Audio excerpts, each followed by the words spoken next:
Welcome to Discover OHSU. My name is Karina Patzer. I'm the Communications Director for the Lions Eye Bank of Oregon. I'm here to talk to you today on behalf of Donate Life Northwest, whose mission is to save and enhance lives through the promotion of organ and tissue donation. So I'm going to talk to you first a little bit about the science of organ and tissue donation. Please feel free to ask any questions if you see a slide or you have a question about anything, and I will do my best to answer it. And when I'm done, I'm going to have Rob come up and talk to you, and he's going to tell you a little more of a personal story about donation. But I'm going to start by talking about the different organizations we have in our area. The first being the Lions Eye Bank of Oregon. We're in charge of all eye tissue for cornea transplants, sclera transplants, research, and medical education. Then we have PNTB, that stands for Pacific Northwest Transplant Bank. They're our organ bank. They're in charge of things like heart, liver, lung, pancreas, kidneys. Community Tissue Services is our tissue bank. They're in charge of things like skin for burn victims, veins, heart for valves, connective tissue. And then, of course, the Red Cross is our blood supply. And in the middle of that, you see Donate Life Northwest, and they're kind of our umbrella group, and their job is to educate the public on behalf of what our organizations do. So why are you here today? Well, there's a lot of misconceptions about organ and tissue donation. You know, we all watch Grey's Anatomy and CSI, and those are great shows, but they don't always show the best stories about organ and tissue donation.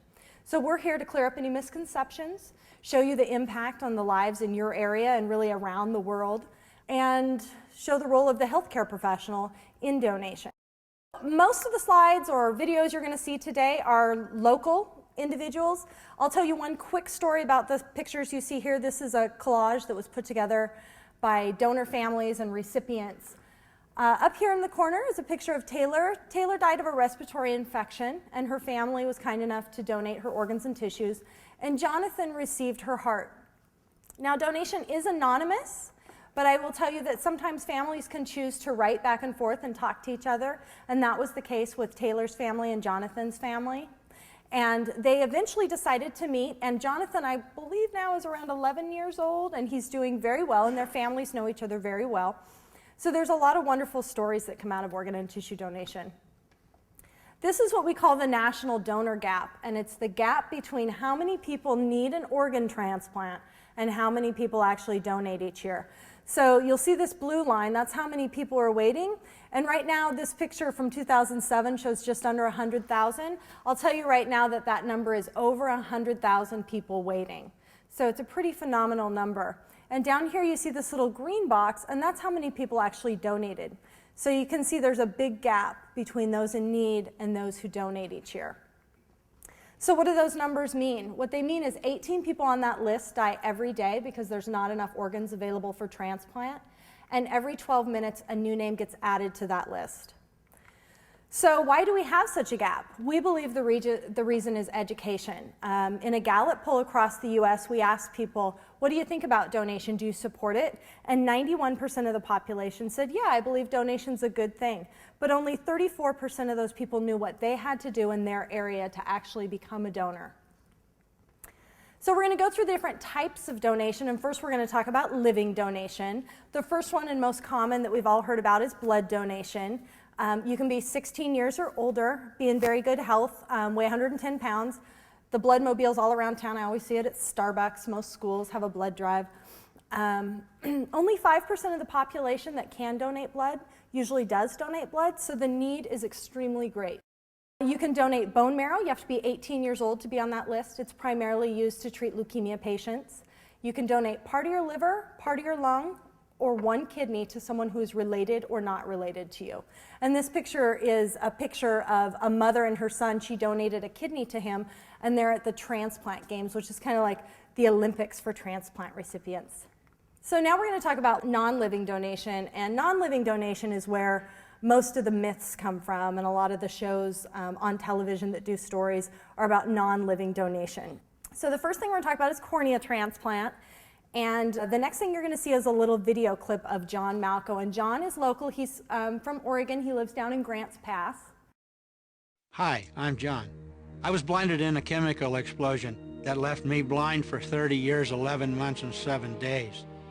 I was given my sight back through a cornea transplant.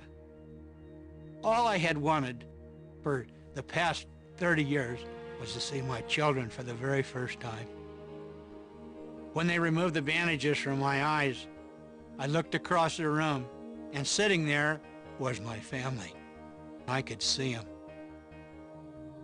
I looked at my wife, and I said, Anita, the years have been very kind to you. All I could do was hold my children and weep. I figured that I would live out my life as a blind person. But since my cornea transplant, I folded up my cane and haven't used it since. Now, John's a pretty amazing story. Most people that need a cornea transplant don't have to wait 30 years, thankfully.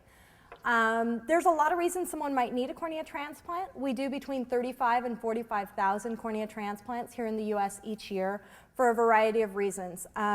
Injury to the eye, like the case with John, a chemical burn, something like that. There are a lot of genetic diseases that can lead to the need for a cornea transplant. Probably the most common one is this picture you see right here. It's called keratoconus. It's a genetic disease where the cornea starts to grow into a cone shape. It gets really thin and it can tear and it can get ulcers. It's extremely painful, and the only treatment is a cornea transplant.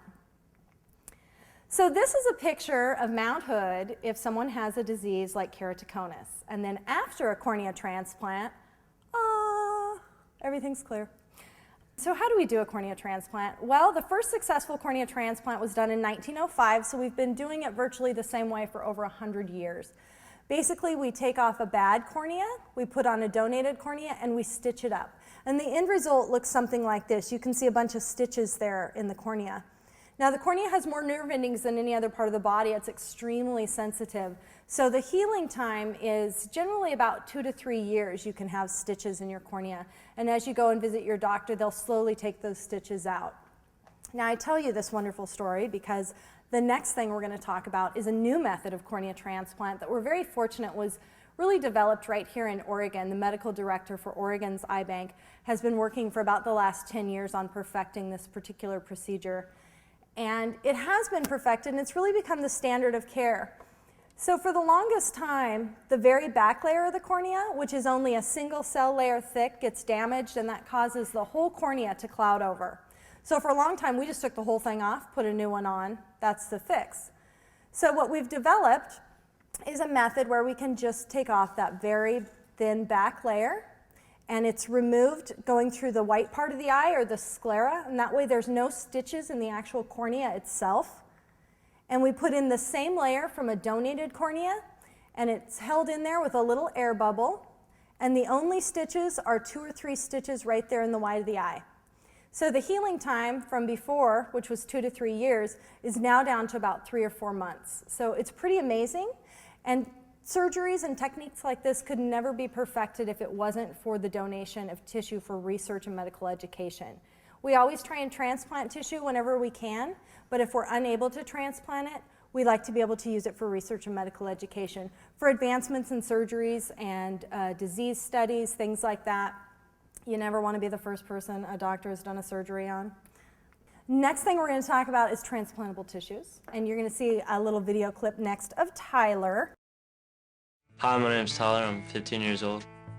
I've been golfing since I was about 8 years old. This year I'm trying out for my high school golf team. When I was 11 years old, I had bone cancer, and it looked like I was going to lose my leg.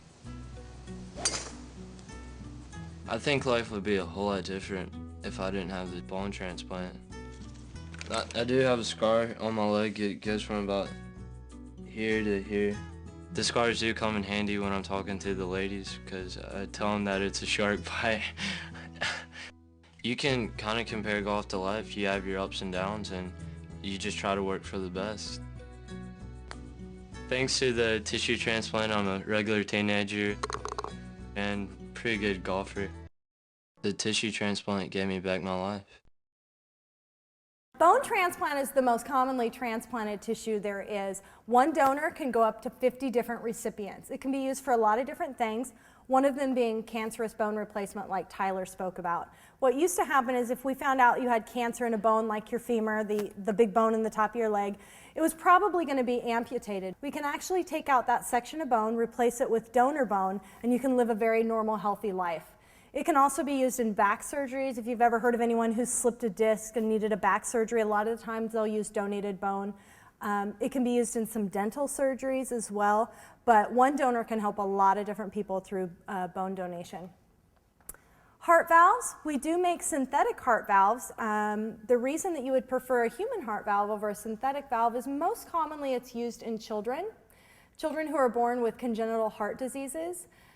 When you have a synthetic valve, you have to be on a lot of blood thinners, and a lot of children can't take those medications. So we will use a donated human valve. The other reason that that's more beneficial for a child is as the child grows and as their heart grows, a donated valve will actually grow with them. So the likelihood we have to go back in there and do another invasive surgery is greatly reduced. Connective tissue, most commonly used in sports-related injuries. If you've ever heard of anyone who's blown an ACL out, does anyone know who Carson Palmer is? Cincinnati Bengals quarterback. He was like the highest sports contract in history, and his first year out, he blew out his knee. And he had to have donated tissue to repair it, and he's back playing again, doing very well. But a couple years ago, he met his donor family, and his donor was, I believe, a 42-year-old woman. She was very athletic, and when he met her mother, she said, "Oh, she was always so athletic, and now she's playing in the NFL."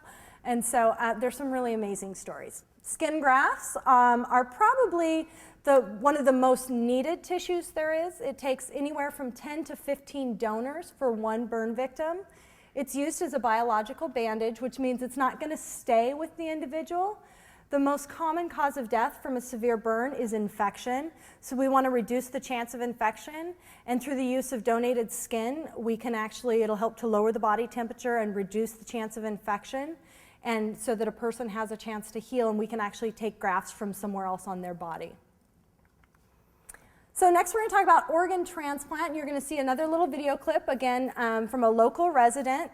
Tracy is from Sandy, Oregon. Hi, I'm Tracy. I've had a heart transplant. Without this heart transplant, I would actually not be around anymore. The heart transplant has given me my life back. It's allowed me to have a son. I'm able to take him out to the park. I'm able to push him on his bike. Anything that a young mom loves to do with her kid, I do. So next we're going to talk about organs, and organs are where we have the most controversy. How many people watch Grey's Anatomy? Oh, I don't believe that. Okay, that's more like it.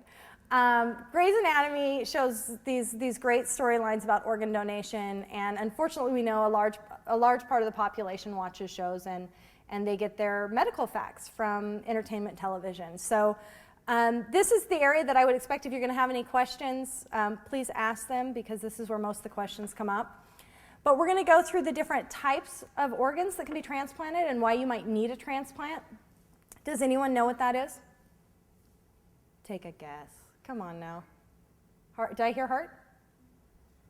Heart. It is a heart. It's a heart with a disease called cardiomyopathy. It's the #1 cause for the need of a heart transplant.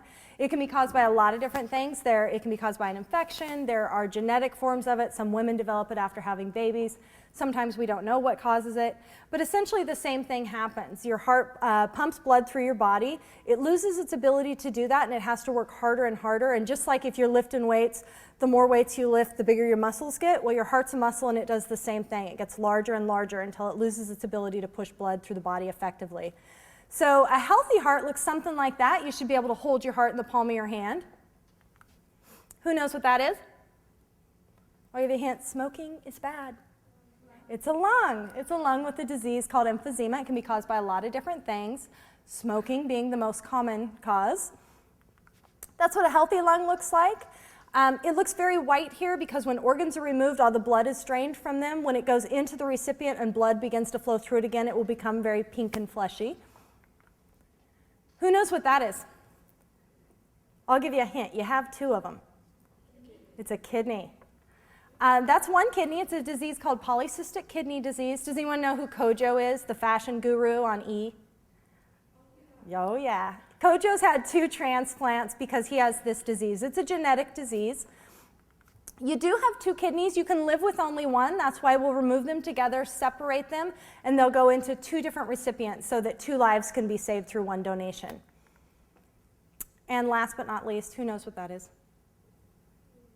Liver, yes, it's a liver with a disease called cirrhosis. Can be caused by a lot of different things. It can be caused by alcohol. Hepatitis is the leading cause for the need of a transplant right now. This is what a healthy liver looks like. And the liver is my favorite internal organ because I'm a dork. I have a favorite internal organ. And the reason is because it's the only organ we have that can completely regenerate itself. So we can take a smaller portion, we can put it into a child, and we can take the bulk of the liver and put it into an adult. And usually within about 4 or 5 months, both the child and the adult's livers will completely regenerate to full size. And 2 lives can be saved through that as well. It's the same reason you can also donate part of your liver to someone else. And usually within about 4 or 5 months, both the donor and the recipient's livers will regenerate to full size. So how does donation work? I'll tell you the most common reason that people say they don't want to be a donor is because if I go to the emergency room and they know I'm a donor, they won't try and save my life. And nothing could be further from the truth. The doctors involved in emergency care and the doctors involved in transplant are 2 different sets of individuals. And we don't get notified about a potential for a donor until after death has already been declared. So when you go into the emergency room, they're going to do everything they can to save your life. And there's a process that takes place. Once they've done everything they can to save your life, there are a couple different paths to be an organ donor. And the reason there's such a big gap that I showed you earlier between those people who need organs and those people donate is to become an organ donor, you have to have suffered what we call a brain death. Someone to be an eye and tissue donor can really have suffered any kind of death. So this is another big area where we get a lot of controversy and a lot of great storylines on television. A lot of people think, well, my loved one's just in a coma or what we call a persistent vegetative state. Someone who suffered a brain death means that all of the brain tissue is dead, there's no electrical activity, and there's no blood flow to the brain. Someone who's in a coma or a persistent vegetative state means only a portion of their brain has been injured. There's still some electrical activity, there is still some blood flow, and there is the potential they could wake up. Albeit that's very rare, there is that potential. Someone who's been declared brain dead is not going to wake up from that.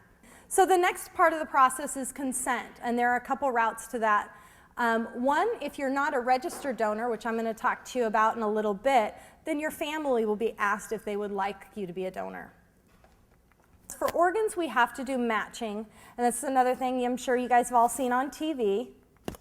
There is one group that holds that big list of people waiting for a transplant, and it's called UNOS. It's the United Network for Organ Sharing, and you're placed on that list based off these things right here. Blood type, waiting time, medical urgency, geographic distance from the organ size, and tissue match.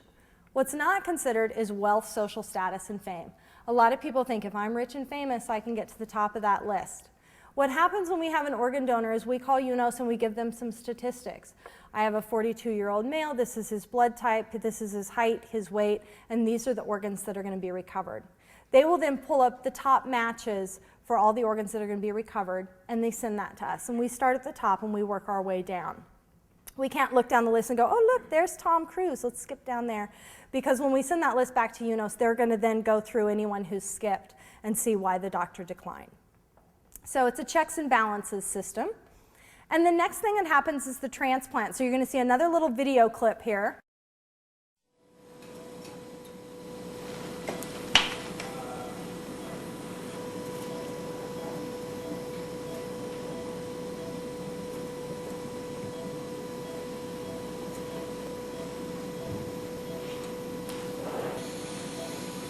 Out of the cold, Doctor? No, we're just going to see how it's going to fit. Okay, the beaker. Now that's just a very small part of a kidney transplant, and the only reason I tell you that is because the first time we showed this video, I had someone say, that's it, you just drop it in and it starts to work. There's about 5 or 6 more hours to that surgery that we couldn't show you. So life after transplant, what happens? Anyone who receives a major internal organ has the possibility of rejection. They're going to be on a lot of drugs for the rest of their lives. There's going to be seeing the doctor all the time for a lot of checkups, but they're going to be able to live a very close to normal life. So this is a lady who's waiting for a liver transplant, and the next picture I show you is her 4 months after she receives her transplant. So it's pretty amazing. You can get pretty sick, and it's a pretty amazing gift to receive. So how do I become a donor? What a great question. Well, it's very easy. Everyone has heard of that fancy pants internet thing out there. You can get right on to donatelifenorthwest.org and sign up to be a donor. You can also code your driver's license with a D. Or if you don't have access to those, you can give us a phone call or we'll send you a paper form and you can fill it out and send it back in to us. If you happen to live in Washington, the same methods apply. Washington codes their driver's license with a little heart, but it means the exact same thing. And you're not too young. Ages 13 and up can register online, and from 15 and up, you can code your driver's license or your permit with a D. I'm going to have Rob come up and talk to you about his story.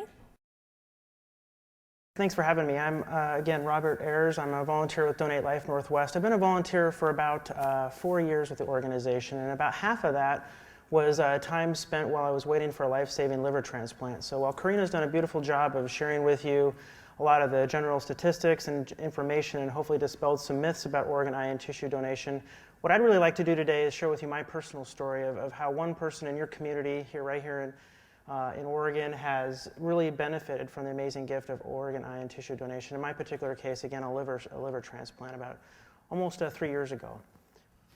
So like anybody who goes through an organ or eye or tissue transplant or donation process, there's a personal story and journey. And my journey starts off in Central Oregon. I was born and raised in Central Oregon. How many people, by a quick show of hands, have been to Central Oregon?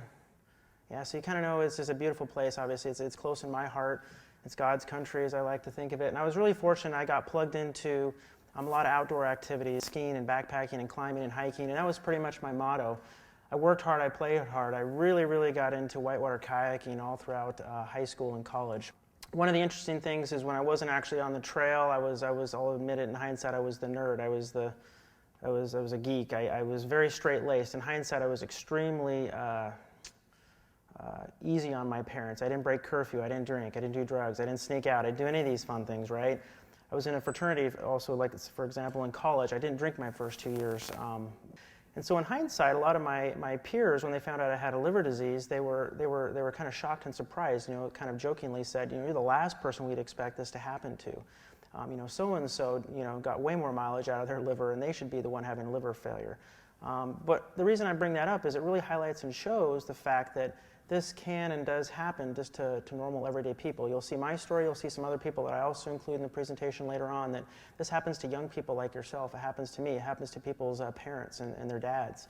And so that's kind of the way high school worked. I worked hard, I played hard, I was a 4-point student, the valedictorian, all those fun things that I was doing everything right. I went off to Oregon State.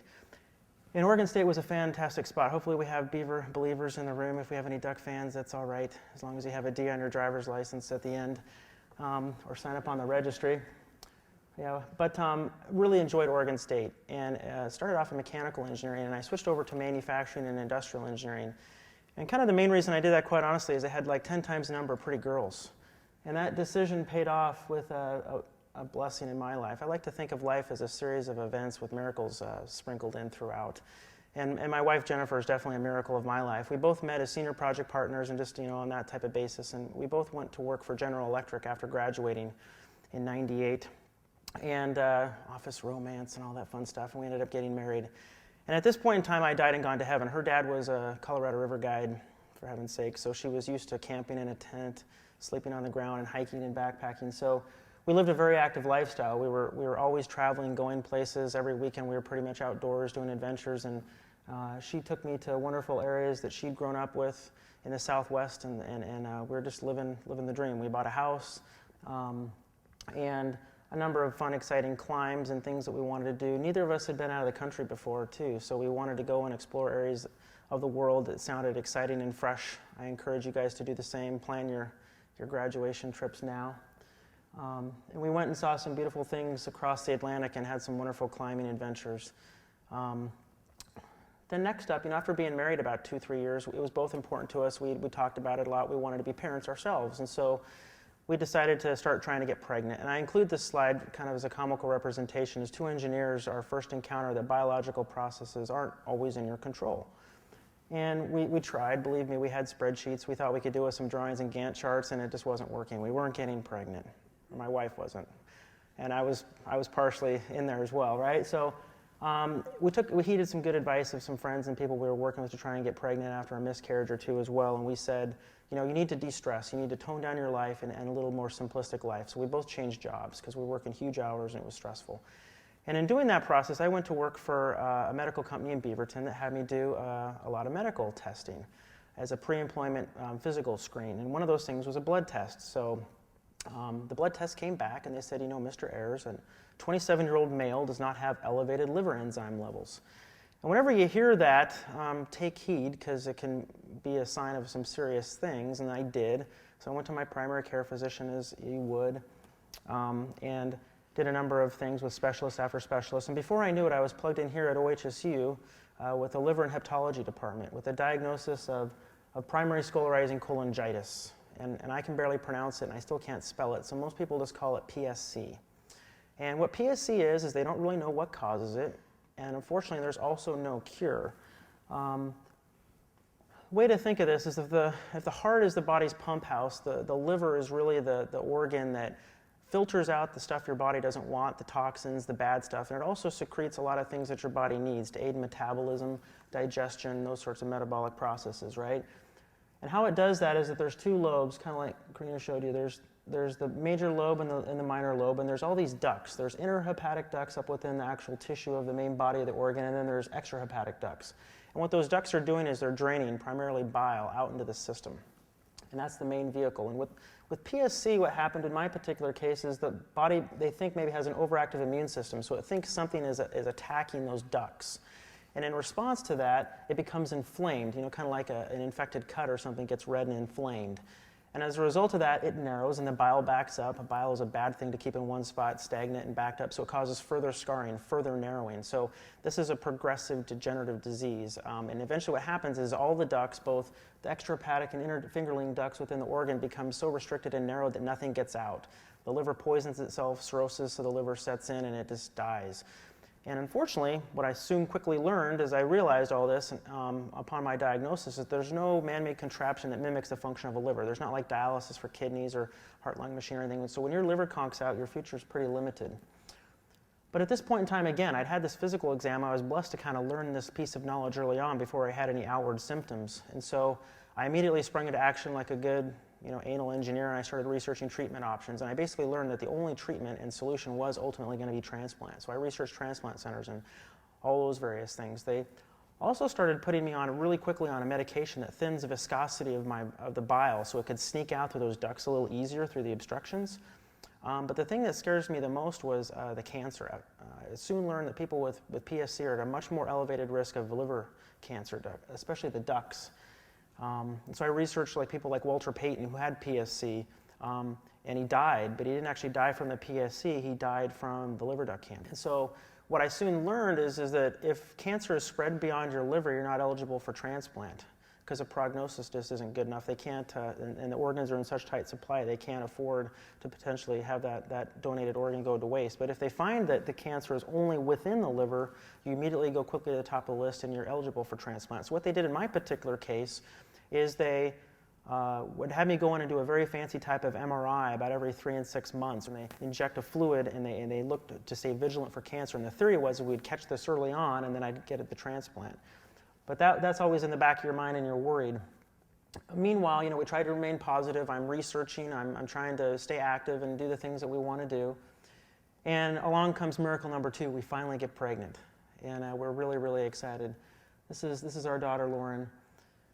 So we knew that things were about to change pretty radically for just the 2 of us. We're going to become 3. And so we took a lot of last-minute adventures as just a couple. And we did a lot of neat backpacking, even the summer leading up to the birth of our daughter in the fall. My wife, bless her, she backpacked up in 5.5, 6 months pregnant. And we had a lot of fun, beautiful adventures. We also went to town, as new parents do, buying all the things you think you need for kids and decorating the nursery and doing all these things. And lo and behold, our daughter was due to be born in October, and we're doing all these things in preparation for the birth. And as you can see there in September, my health pretty much plummets. Horrible timing, right? Really, really bad. And it basically tanks, and it tanks so quickly. And things typically with PSC patients is that narrowing is happening all along. A lot of patients, even if they're not diagnosed, that narrowing is happening and they don't even know what's going on. And so patients can go 5, 10, and upwards, and sometimes even 15 years before the symptoms develop. But what happens is like a teeter-totter. That narrowing gets to the point where the liver can't overcome it and can't fight through the obstructions, and then it just starts to not sort of function, period. And that's what happened in my case. The first thing that happened is I started getting extremely tired, just exhausted, sort of thing where I'd sneak out into my car, I'd park in the very back lot of the parking lot at work, and I'd sleep in the back seat of my Subaru, and I'd fall asleep and wake up, like 3 and 4 hours later. And I'd have to rest halfway out to the car at a Target when going to pick up something for the nursery or whatever. I'd have to just rest because I got too tired walking to my car, sort of thing. The next thing that started to happen is I got extremely yellow. I was particularly bashful and embarrassed by how yellow I was getting, and so I include this picture for a couple reasons. Number one, it shows how yellow you get. It starts off in your eyes, and then it just starts going everywhere, head to toe. Every square inch of your body turns yellow, and it's because the bile can't get out, and so it starts working other ways into the bloodstream and doing weird things to try and come to the surface. I also include this picture because this it's kind of close to home. This is Haley Resk, a beautiful family I got to know who had the same disease, same PSC, 13 years old. So she was diagnosed at 5, symptoms crept up at 12. This is her at 13 and getting to be in bad shape. You can see that she's being fed through a tube because just by eating her, the liver's breaking down. You can't do some of the digestive things, so you're having to be fed.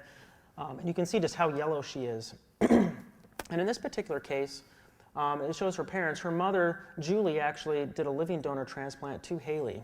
And we'll talk about that a little bit more. But this is them getting ready to go to Stanford because they don't do pediatric living donor transplants at OHSU here yet. So they're on their way to Stanford for one of the attempts at transplant. Next thing that started to happen is I started to lose lots of weight.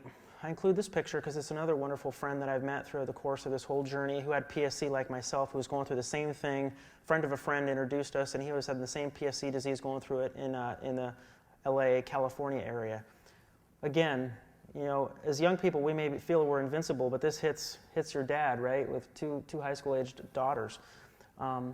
And he lost about 70 pounds. I lost about 30. Again, getting fed through a tube. He spent about his last 2 months just entirely in the ICU, just waiting and praying for a transplant. And the beautiful thing is we transplanted within about the same 2 weeks of each other.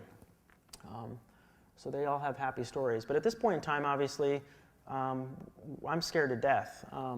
My health is declining like crazy.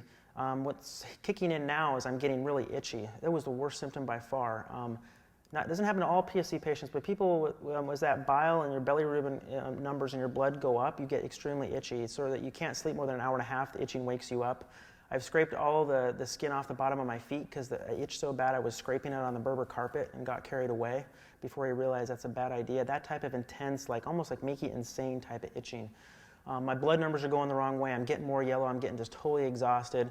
And so to buy some time, again, we're like a week out from the scheduled birth of my daughter, they did some procedures called an ERCP, pretty fascinating procedure where they put you to sleep, they run a breathing tube in, and then they run an endoscopic procedure where they run a tube down into your stomach and they park it right outside the ducts of your liver. And what they do is they run a tube up the ducts of your liver, and unfortunately they can only go up the extrahepatic ducts because these little guys up in here within the tissue are too small. And after they've run the tube up that, kind of like an angioplasty, they take a balloon over that tube and they inflate it, called a dilation. They're trying to open these things up to give you more room and clear the blockage. A lot of times it works. In my case, it didn't. Nothing was working. So I'm still, no symptoms. Next day or 2 days later, I'd go back in for a repeat procedure, the same thing I just described. But after they dilated it, they'd try and put in a mechanical stent, like a drinking straw sort of deal, to hold it open. And none of these things are working. And my real fear is I'm going to be asleep at one of these all-day, knock you out procedures, and my wife's going to go into labor, and I'm going to miss the big show. Fortunately, that wasn't the case. I was there for the birth, and that's Daddy's elbow up in the corner. I had to wheel and deal to get into the operating room because the pediatrician who I hadn't met up until the birth saw how yellow I was and didn't quite understand and thought I might contaminate the baby or some weird thing that would do some damage or whatever to the operating room. So I had to kind of wheel and deal to get in. But at this point in time, life was great, and it was healthy mom and healthy baby. It didn't matter that I was itchy and exhausted and yellow. It was basically, and I didn't know if and when and how a transplant was going to come. I had a daughter, and my wife was fine. But I'll be honest. At this point, I'm pretty much spent. I'm exhausted. When I can sleep, the baby's not. When the baby's sleeping, I'm too itchy, and I'm trying to be there as a good husband for my wife, who's had this C-section because Lauren was breech baby, and that's a fairly major surgery. So I'm trying to be the supportive dad and husband, and this is the day that we brought Lauren home from the hospital, about 3 days old, because we'd been in there from the C-section recovery. And unfortunately, on the same day that I brought mom and baby home from the hospital, I myself traded places and I went to the hospital here at the ICU at OHSU. What had happened is that stent I described from one of those procedures had come loose and it had ripped out and caused some internal hemorrhaging and bleeding.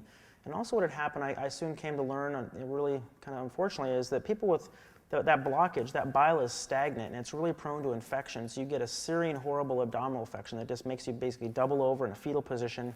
And the only option is basically just to come into the emergency room, get a heavy dose of antibiotics over a couple days and a lot of pain medications on the morphine pump. So I joked with my parents I was finally getting my drug usage, but it was the morphine pump to fight the pain sort of thing. So, but at this point, we're new parents. Maybe we're overprotective, we're paranoid, but do you bring a 3-day-old daughter into the hospital and risk the newborn getting sick? We chose not to, so the really only way I could see my precious 3-day-old daughter was through the little LCD on the camera, or talking to her over the cordless phone, or more appropriately, listening to her over the cordless phone. So I've already predisposed her to excessive text messaging and cell phone usage, I'm sure.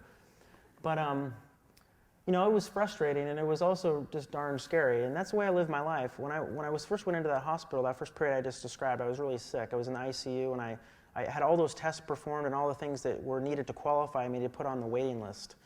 And so now I'm on the waiting list, but I'm at home, and I'm getting more yellow, more exhausted, all those things. But then what would happen is I'd get one of those searing, horrible, wicked abdominal infections, and it typically happened at the worst possible time, like 2 in the morning. So you have to call up a neighbor, have them come over to watch, your newborn daughter, have somebody pick you up in that little fetal position and drop you in the back seat of the car. They drive me into OHSU emergency room.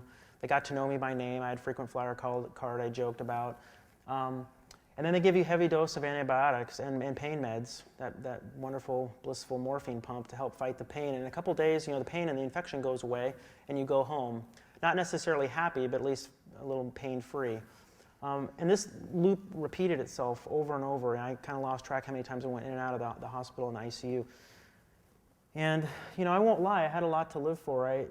The waiting was difficult. I had a beautiful wife that I cared for and loved deeply, and I had a beautiful baby daughter that was just growing more beautiful by the day. Christmas came and went, and she was getting more and more interactive and more beautiful. And I wanted to be around to be her dad and teach her how to ride a bike and teach her how to tie her shoes and all those kind of moving the mind things that were important. And that's where the real miracle came into life. Probably the greatest miracle to date of my life and my journey is on April 20th, I finally got the call. I was really, really thankful at this point because while I was waiting, I got called in as a backup candidate on 3 occasions.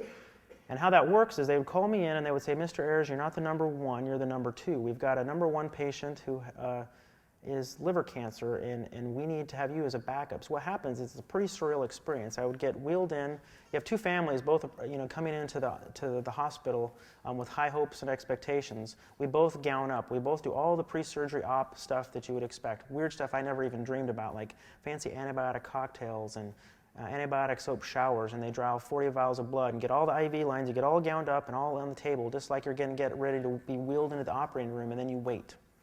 You turn on the Olympics, for example, and you just wait.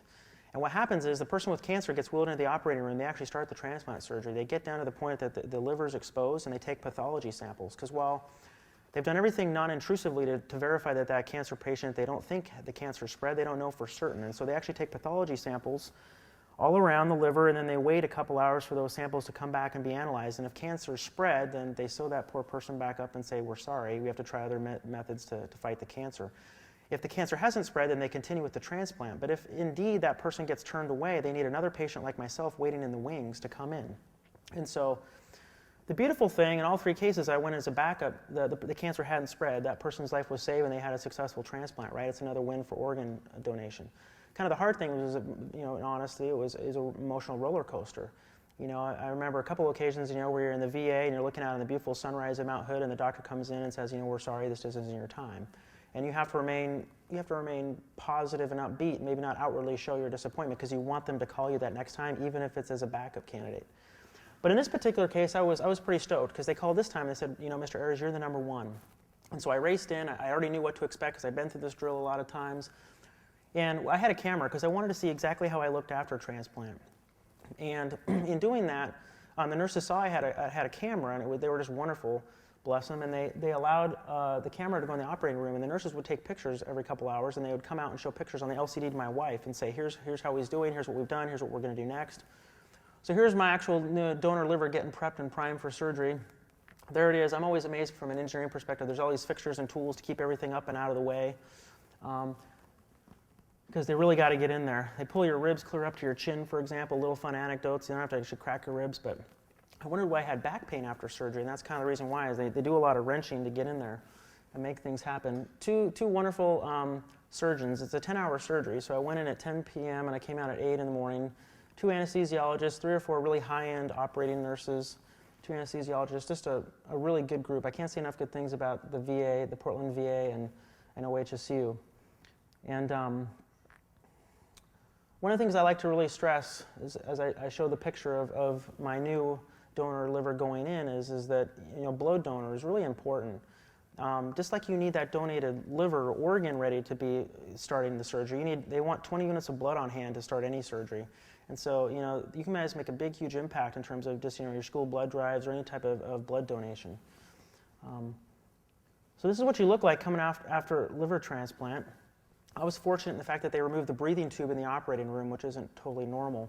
But you have 6 million tubes. I felt like I was in the Matrix, right? You have, multiple in your neck, your groin, your arms, your legs. You have weird bladders that are inflating on your legs to prevent blood clots and aneurysms and a number of things. But the amazing thing is, while you're heavily tethered, and you couldn't really run away if you wanted to, but you do get up and walk the first day.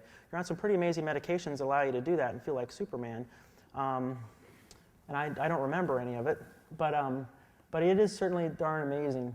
And so here's something I'm really proud of. You'll find everybody with transplant is really proud of their scars. 55 staples, that's kind of a fairly common scar from liver transplant.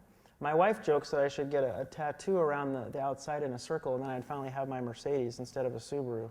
But I've had enough needles to last a lifeline, and so I think I'll hold off. But this, folks, right here is the best part of the slideshow, and it's the main reason I'm here today.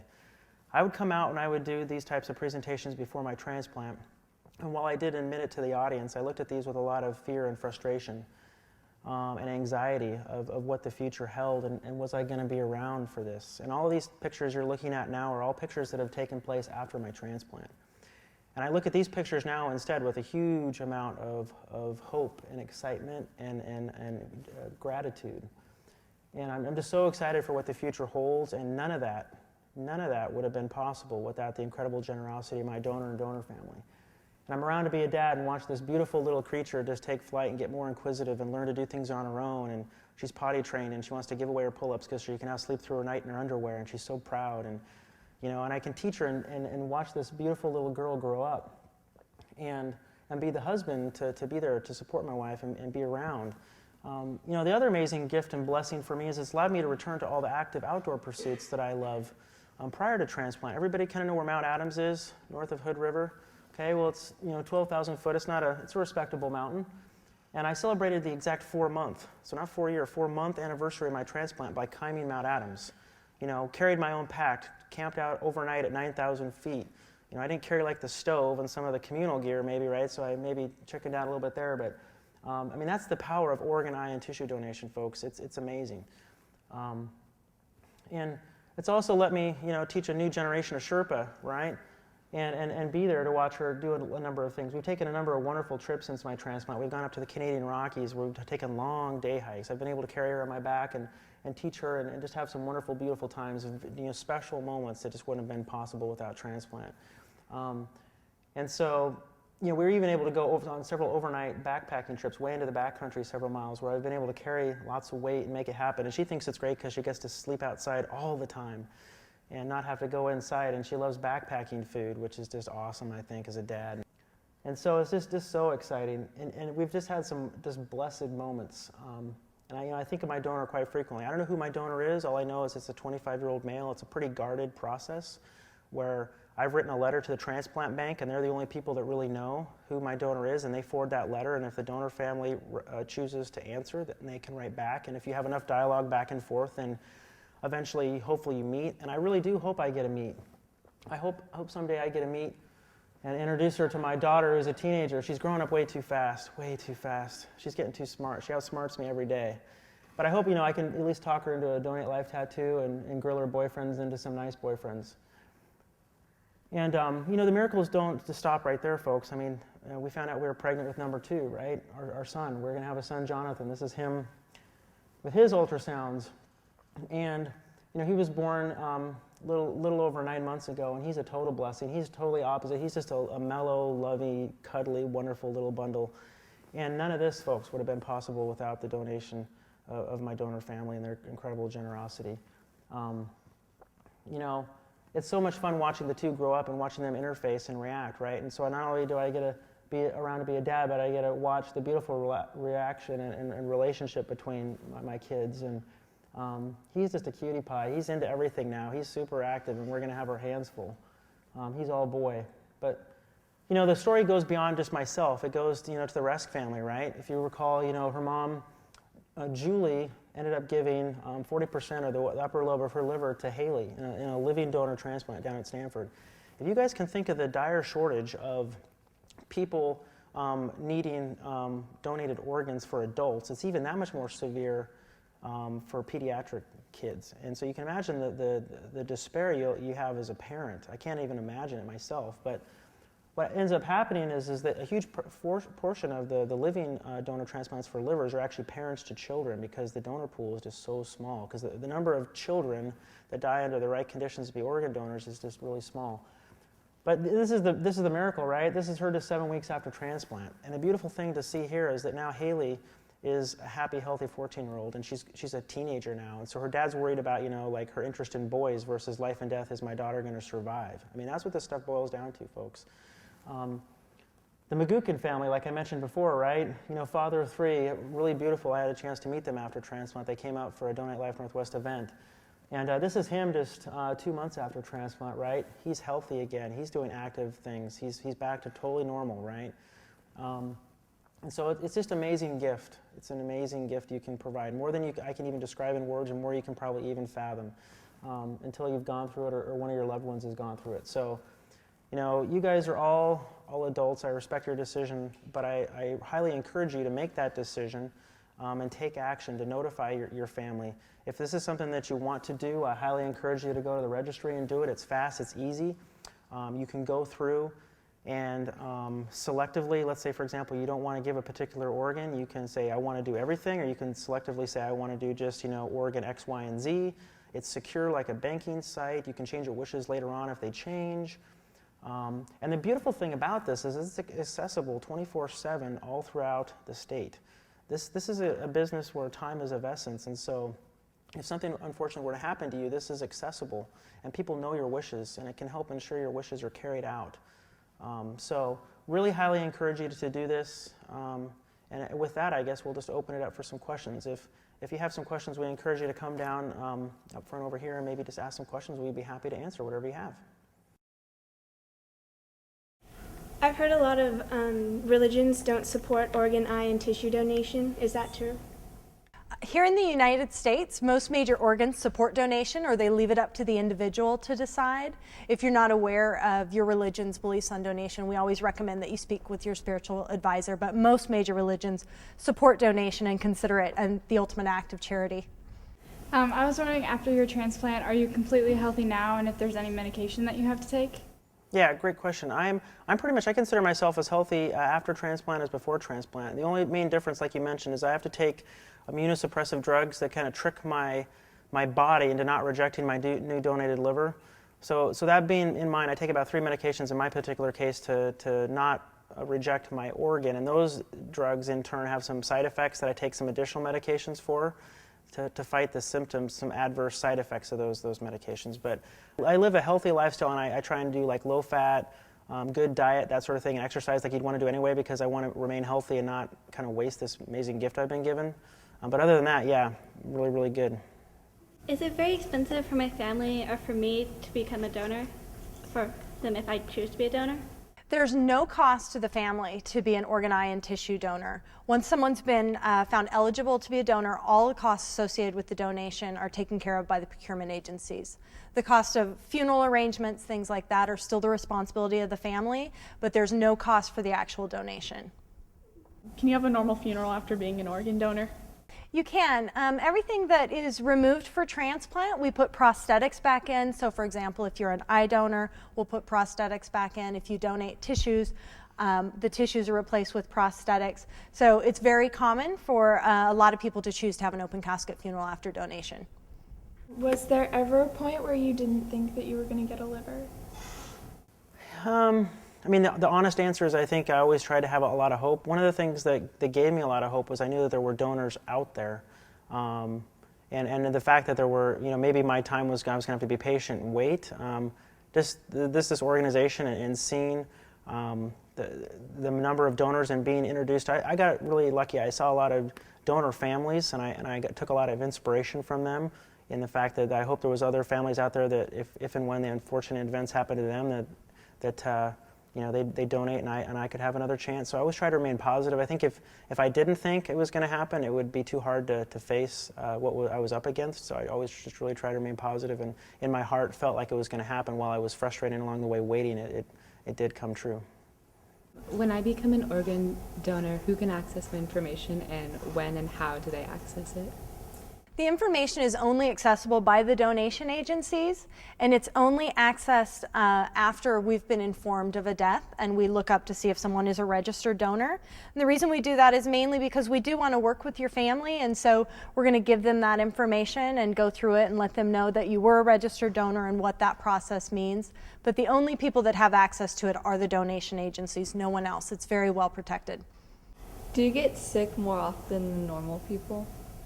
I'm lucky. I thought that was going to be a problem after transplant. I don't really find that I get sick any more often than my kids or my wife. What I do have to do, for example, is for business I travel internationally on occasion, and so I just work with my doctor and I take some antibiotics when I travel, whether I'm sick or not, just as kind of a preventative measure. But other than that, yeah, no real adverse effects that I've encountered. Have you met your donor? I have not. I hope to someday. I've written a letter, and it's when I first got transplanted, I thought I could write this letter. I wanted to do it immediately, and I sat down to do it, and I soon realized it's extremely difficult to write that letter. It took me 6 months to write mine. It's pretty common for a lot of recipients to take that long. It's very difficult to put into words what I've experienced and how grateful I am. I'm still waiting to hear back, so I know my letter's been delivered, and I'm just hopeful that I hear back from them. And I hope I kind of have a vision in my head. I hope to learn a story of the day my life was saved, that 2 other families were saved with kidneys, and another family with a heart, another family with a lung, and and to get the whole complete picture, to see just what an amazing story and miracle that took place beyond just myself. I've seen shows on TV where once doctors know that someone is a donor, they don't try as hard to save their life. Does that really happen? No. That's a really common misconception, but doctors do everything to save your life when you come into the emergency room at a hospital. The doctors that are involved in emergency care are not the same doctors that are involved in transplant care. So we don't get notified until after everything's been done to save your life and someone's been declared either brain dead or suffered a cardiac death. I know you covered this in the presentation, but are you sure I don't have to be 18 to be an organ donor? Do my parents have to sign anything? Your parents do not have to sign anything. You can sign up and put a D on your driver's license from 15 and up, and you can go on the registry from 13 and up. But until you turn 18, your family will have to consent to donation if something was to happen prior to that. But it's a really good tool to use to be able to let your family know your wishes. Because oftentimes families don't talk about that, and it's so much easier for them to go through that process when they know their loved one's wishes. So it's a really good thing to always talk to your family about your decision, but your parents would still have to consent up to the age of 18.